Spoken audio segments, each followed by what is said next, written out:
Assalamualaikum warahmatullahi wabarakatuh.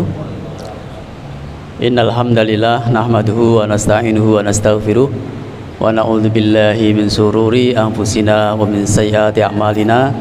May yahdihillahu fala mudhillalah wa may yudlil fala hadiyalah.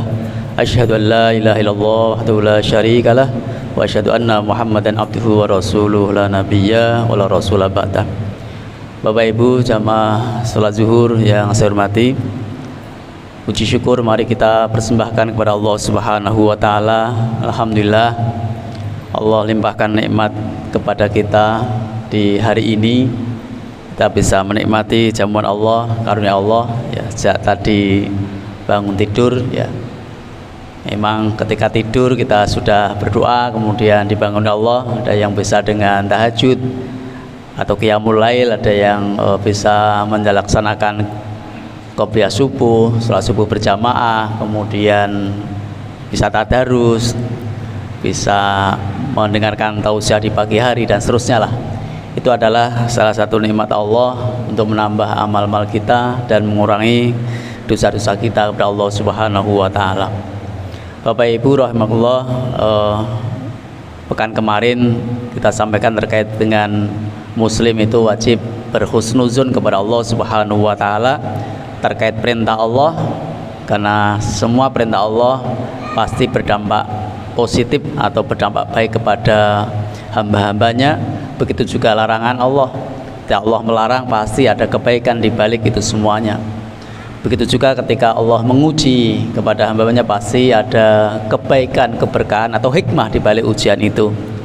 Dan sekaligus kita juga berhusnuzon semua ciptaan Allah adalah baik, artinya tidak ada yang sia-sia, sehingga lisan kita mengatakan Rabbana ma khalaqta hadza batila subhanaka faqina adzabannar. Bapak Ibu, kemudian kita sambungkan dengan siang hari ini bagaimana kita bisa memotivasi diri kita, karena juga tidak mudah terkait dengan husnuzon tadi. Kadang masih diikuti dengan keterpaksaan ya, sehingga perlu merubahnya. Jadi tidak mudah ketika Allah memberikan perintah kemudian kita meresponnya dengan cepat atau tidak. Nah, maka perlu latihan ya, bahkan anak-anak kita didik untuk kita biasakan agar nanti sampai dewasa tidak lagi ada dalam memorinya itu ada unsur berat atau terpaksa.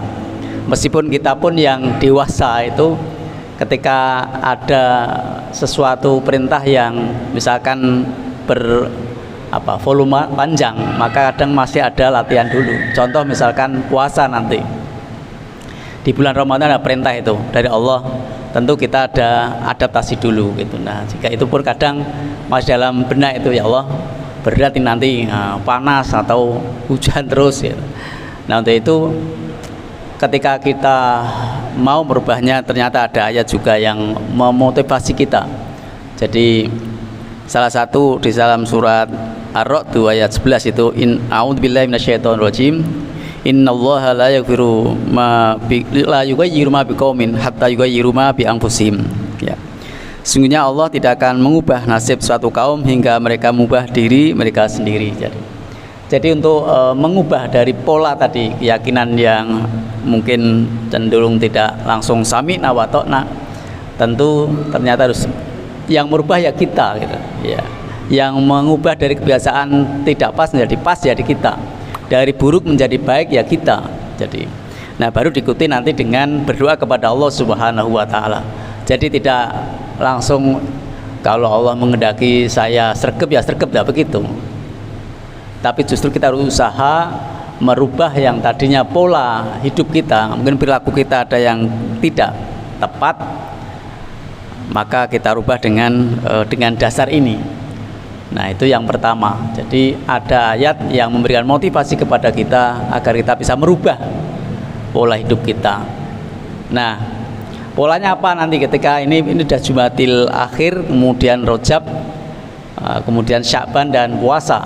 Ini kami coba larikan ke sana agar kita semakin siap untuk menghadapi bulan Ramadan yang ternyata ada yang mengatakan wah kok Ramadan meneh, padahal ada yang mengharapkan ya Allah berikan bisa ketemu lagi dengan bulan Ramadan gitu. Nah kadang kan kita latah itu. Nah untuk supaya tidak latah, ya mohon pada ya Allah, jumpakan ya Allah bulan Ramadan, bulan yang penuh keberkahan, bulan ampunan, bulan rahmat dan seterusnya. Nah terus apa usaha kita kan gitu ya.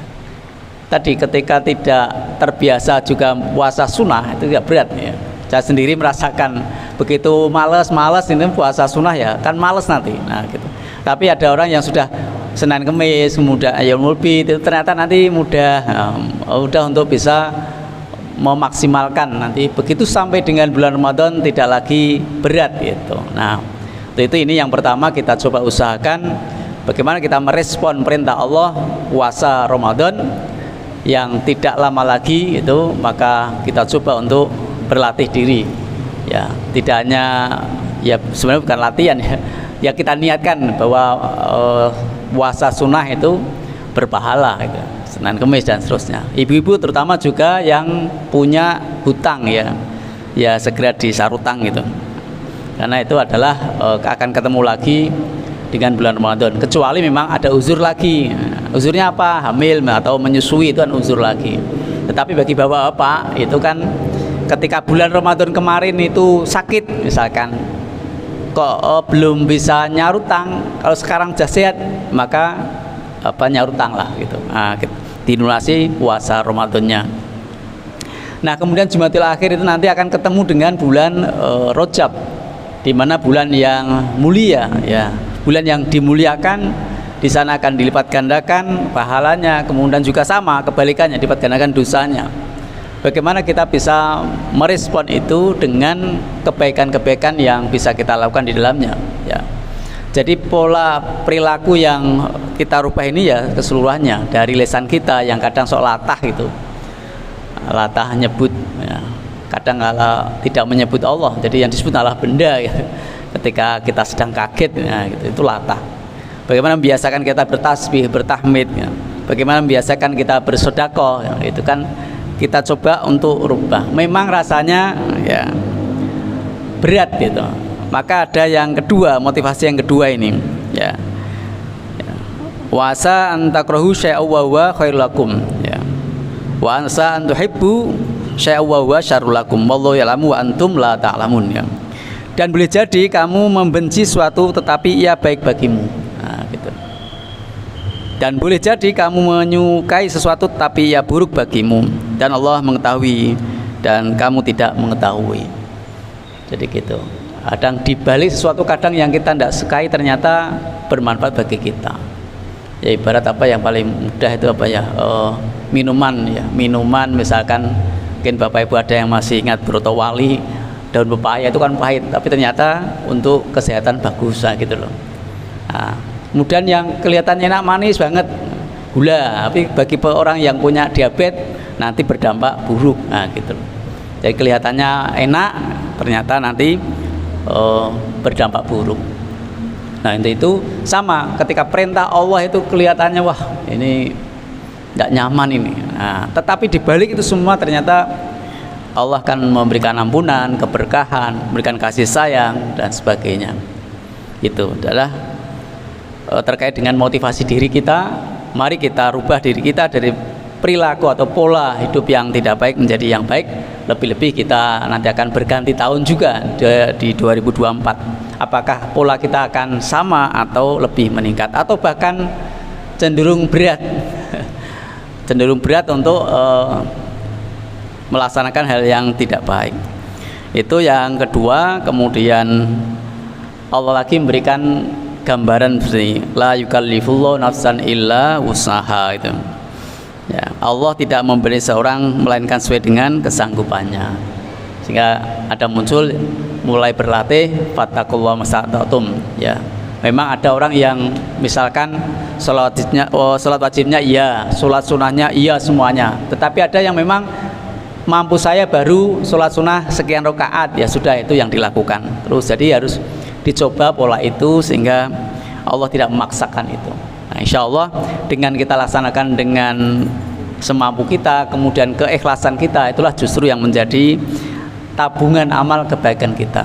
Orang lain mungkin bisa nyumbang 1 juta, tapi saya kok bisanya tiap hari nyemplung ke kotak itu. Infak di rumah, ya udah itu yang kita coba rutinkan. Itu lebih baik juga. Jadi berinfak rutin ya, gitu. Ketimbangnya sekali, nah, itu beda. Karena tiap hari itu malaikat mendoakan ya bagi orang yang berderma dan sebaliknya. Untuk itu inilah yang perlu kita coba motivasi diri kita agar hidup kita Allah berikan usia kepada kita bermakna bagi diri kita, kemudian bermanfaat bagi keluarga kita dan juga bagi sekitar kita. Kehadiran kita itu menyenangkan bagi keluarga kita, tetangga kita dan orang-orang yang berada di sekitar kita. Jadi bukan sebaliknya. Kita bisa jadi ngobrol, kemudian sharing itu adalah sesuatu yang menyenangkan ya. Dan insya Allah tembus besok sampai di surga, kan dicari teman saya dulu yang tak ajak ngobrol itu mana kan gitu, kan dicari gitu. Lebih-lebih saling mendoakan itu ada, tidak diminta tetapi dia mendoakan itu adalah lebih baik. Terima kasih, mudah-mudahan Allah memberikan kemudahan untuk merubah diri kita dari yang tidak menjadi baik.